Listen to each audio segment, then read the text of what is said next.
Sudan एक मुल्क जो कभी अफ्रीका की उम्मीद कहलाता था। नहरें, जरखेज ज़मीनें, सोना, तेल और सकाफत से भरपूर मुआशरा, मगर आज यही मुल्क दुनिया के सबसे बड़े इंसानी अलमिये का शिकार है। ये सिर्फ एक खाना जंगी नहीं, ये नस्ल कुशी, काहत, तबाही और आलमी मफादात का टकराव है। आइए समझते हैं कि सूडान इस हाल तक कैसे पहुंचा। 1956 में जब सूडान ने बरतानिया से आज़ादी हासिल की तो सबको उम्मीद थी कि ये मुल्क अफ्रीका की नई क़ियादत बनेगा, लेकिन आज़ादी के फौरन बाद इक़्तिदार की जंग शुरू हो गई। शुमाल के अरब मुसलमान हुक्मरान और जुनूब के अफ्रीकी ईसाई और गैर अरब गिरोह आमने सामने आ गए। पहली खाना जंगी 16 साल तक जारी रही। फिर 1983 में दूसरी खाना जंगी भड़की जो 2 दहाइयों तक चली और नतीजा ये निकला कि जुनूबी सूडान अलग हो गया, मगर अमन फिर भी नहीं आया। 2003 में मगरबी खित्ते दारफोर में कत्ल आम शुरू हुआ। अरब नवाज हुकूमत ने गैर अरब बागियों के खिलाफ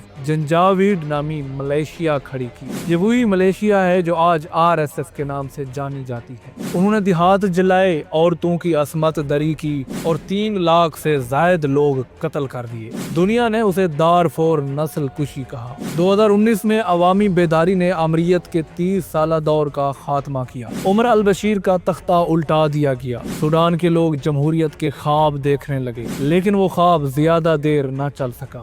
जनरल अल बुरहान जो फौज के सरबराह थे और मोहम्मद हमदान दगालू अलमारूफ हमदती RSF के सरबराह इक़्तिदार के लिए मुत्तहद हो गए। उन्होंने अबूरी हुकूमत बनाई, मगर 2021 में फौज ने सिविल हुकूमत का तख्ता उलट दिया और फिर 15 अप्रैल 2023 को खर्तूम में धमाके हुए। ये वो दिन था जब सूडान एक बार फिर आग में झोंक दिया गया। इब्तदाई महीनों में RSF ने तेजी से कब्जे किए। उन्होंने खर्तूम, दारफोर और गिजीरा तक फैलाव हासिल किया। सूडानी फौज SAF पिस्पा होती गई और पोर्ट सूडान तक महदूद हो गई।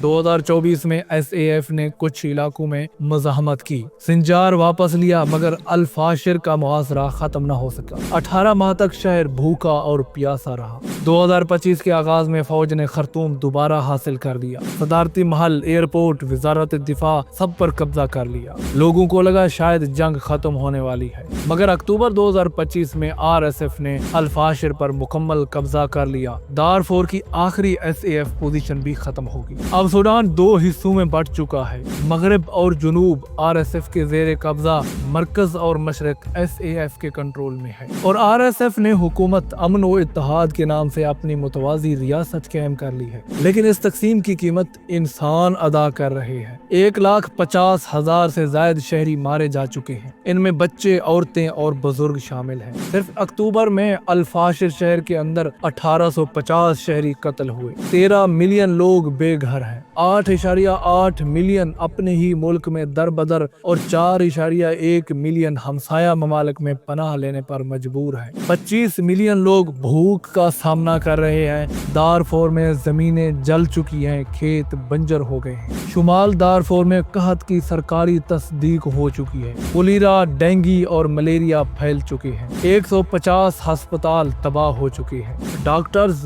मुल्क छोड़ रहे हैं और इमदादी इदारे कह रहे हैं कि ये बहरान अफ्रीका की तारीख का सबसे बड़ा इंसानी अलमिया बन चुका है। अक़वाम मुत्तहिदा ने 4.2 अरब डॉलर का इमदादी प्लान दिया, मगर अब तक सिर्फ 27% फंड हासिल हुआ है। दुनिया शायद देख रही है, मगर अमल कोई नहीं कर रहा। इंसानी हुकूक की खिलाफ वर्जियां नाकाबिले बयान है। RSF पर इल्जामात हैं कि उन्होंने अल-फाशिर में हजारों शहरियों को कत्ल किया, मसाजिद और अस्पतालों पर हमले किए और औरतों को इज्तिमाई ज़्यादती का निशाना बनाया। अमेरिका ने जनवरी 2025 में RSF पर नस्ल कुशी का इल्जाम लगाया, मगर SAF भी बेकसूर नहीं है। उन्होंने शहरों पर बमबारी की, खुराक और अद्वियात की रसाई रोकी। ICC दोनों फ्रीकैन पर जंगी जराइम की तहकीकात कर रही है, लेकिन सूडान की जंग सिर्फ सूडान की नहीं है, ये आलमी मफादात की जंग है। UAE RSF की सबसे बड़ी हामी है, असलहा, ड्रोन और माली मदद देती है। क्यों?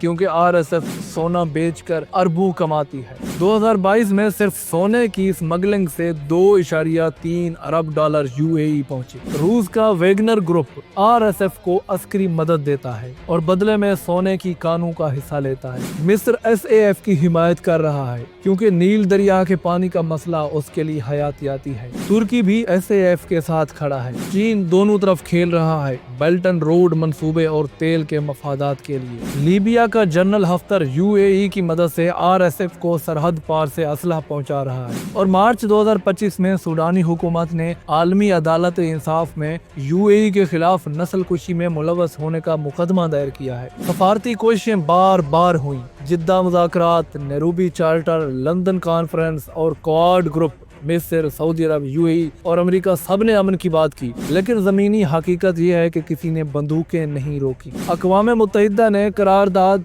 2736 मंजूर की, जिसका मकसद अल-फाशिर के मुहासरे को खत्म करना था, मगर वो मुहासरा आज भी जारी है और अब सूडान तबाह हो रहा है। अल-फाशिर के मलबे तले लाशें दफन हैं, दारफोर के गांव खाली हो चुके और बच्चे कहत से मर रहे हैं। ये सिर्फ एक मुल्क की जंग नहीं है, ये इंसानियत की नाकामी है। अगर आलमी ताकतों ने अब भी खामोशी इख्तियार की, अगर असलहा की तरसील बंद ना हुई और अगर इमदाद ना बढ़ी, तो ये अलमिया रवांडा से भी बड़ा साबित होगा। सूडान को मत भूलो, सूडान के लोग आज भी उम्मीद से जिंदा हैं, लेकिन कब तक।